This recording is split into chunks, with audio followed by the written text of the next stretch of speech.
हे आपल्याकडे 75 वर्षाचे आजोबा 3 दिवसापूर्वी आपल्याकडे ॲडमिट झाले। जेव्हा आम्ही हिस्ट्री विचारली, त्यांना पायाचा त्रास होता, चालण्यासाठी त्रास होत होता। तर हिस्ट्री विचारताना त्यांनी सांगितलं की चालताना त्रास होतो, परंतु काही एव्हिडन्सच नव्हते। तर आम्ही त्याचं MRI केला तर MRIमध्ये काहीतरी फॉरेन बॉडी काहीतरीमध्ये आहे असं दिसलं होतं। तर एक्झॅक्टली काय ते कळत नव्हतं आणि त्यांनी प्रायव्हेटमध्ये दाखवलं तर प्रायव्हेटमध्ये बराच खर्च येईल ह्या गोष्टी त्यांना माहीत होतं। कारण त्याने कोणाला सिव्हिलबद्दल सांगितलं होतं की बाबा सिव्हिलला जा, सिव्हिलला चांगली ट्रीटमेंट होईल। तिकडे आले, अप्रोच झाले आणि आम्ही बघितलं तर विषय जर थोडा कॉम्प्लिकेटेड वाटत होता, कारण हा बोनमध्ये आहे का किंवा पायाला दुसरं काही आहे का याचा। तर ते केल्यानंतर आणि बाहेरनं जखम वगैरे काही नव्हती।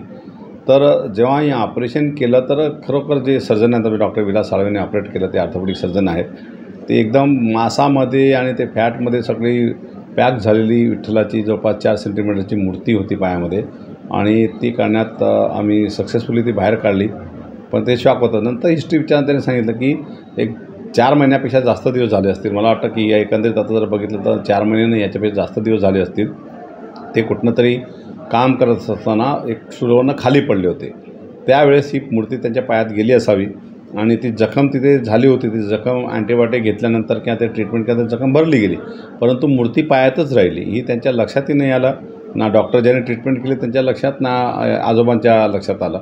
आणि तसे ते हे जखम बरी झाल्यामुळे ते निजाळ झाले होते, परंतु चालताना त्रास होतच होता त्यांना। म्हणून त्यांनी मग बऱ्याच डॉक्टरांना दाखवलं, एक्झॅक्ट कॉज कळत नव्हतं की काय आहे, कारण तेव्हा त्यांना वाटलं तर फक्त चामडी फाटली गेली ते पडल्यानंतर, परंतु ती पडल्यानंतर ती मूर्तीमध्ये गेलं असावे, कारण दुसरं तसं काही कारण नाही।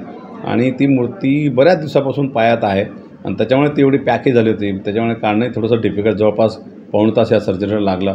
आमचे 4-5 डॉक्टरची टीम, डॉक्टर साळवे, त्यांच्याकडचे बाकी ज्युनियर डॉक्टर, अनस्टेशिस्ट डॉक्टर, यांनी सगळ्या गोष्टी, आणि ती सक्सेसफुली मूर्ती काढली आणि आता बाबा आमच्याकडे ॲडमिटच आहेत। ते अतिशय चांगले आहेत आणि बरे झाल्यानंतर आम्ही त्यांना लवकर डिस्चार्ज करू। ते इन्फेक्शन झालं असं त्याच्यानंतर त्यांना तेव्हा ते पू वगैरे आलं असतं, परंतु काय झालं त्यावेळेस त्यांनी अँटीबायोटिक घेतलं आणि आपण कदाचित आपण बोन फ्रॅक्चर वगैरे झालं तर इम्प्लांट वगैरे टाकतो, मेटलचे काही रॉड टाकतो आपण, त्याप्रमाणे आपल्या बॉडीला काही काही सवय होऊन जाते।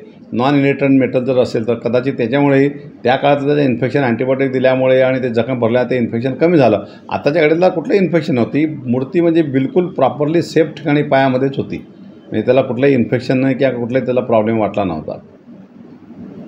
हे सर, मला माझ्या घरी 4 महिन्यापूर्वी मी आमच्या देवाची खोली आहे तिथं एक हुंदीर म्हणून आला, मग मी खुर्चीवर उभं राहून मी काढायला गेलो तर ती खुर्ची स्लिप झाली आणि ते आमची देवाची खोली आमच्या समोरच खाली, तर ती विठोबा रखमाईची मूर्ती खाली कधी पडली ही त्याची काही मला कल्पना नाही। आणि त्या मी खुर्चीवरनं सटकलो, त्या मूर्तीवरती पडलो आणि ती मूर्ती माझ्या पायामध्ये कधी घुसून गेली ते मला काही त्याची कल्पना नाही। अशी ही घटना घडली आणि त्याला आता 4 महिने होतात पूर्ण, 3 तारखेला।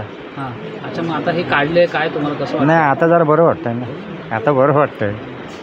तेव्हा दुखत होतं का? हां, नाही, थोडं टोचायचं म्हणजे असं, पण मी पाय टेकून नाही चालायचो ना, पाय टेकलाच नाही अजिबात खाली कधी 4 महिने, म्हणजे असं कसं आपल्या टाचेवरती चालतं तसं चालायचं। पण 4 महिने गेले तरी पण मला एवढं काही जाणवलं नाही। तुम्हाला कधी लक्षात आलं आतमध्ये? नाही, इथं तुमच्या दवाखान्यात आल्याच्या नंतरच माहिती पडलं, जेव्हा डॉक्टर सगळे बोलले ना, तुम्ही MRI करा, सोनोग्राफी करा आणि काय हे ते करा बोलले, जेव्हा त्याच्यानंतर मग आम्हाला मग हे डॉक्टर साहेबांनी पण चांगलं कॉपरेशन केलं आम्हाला। हां, नाव काय तुमचं? कृष्णा कदम। कृष्णा कदम। हां, कृष्णा। कधी म्हणजे किती वर्ष झाले ही मूर्ती? कधी कुठून निघाली सर? 20 एक वर्ष पंढरपूरवरून आणली होती का इथेच घेतली होती? दुकानातच घेतली होती। तुम्ही पण सर तुम्ही प्रथम जाऊ म्हणले की जाऊ।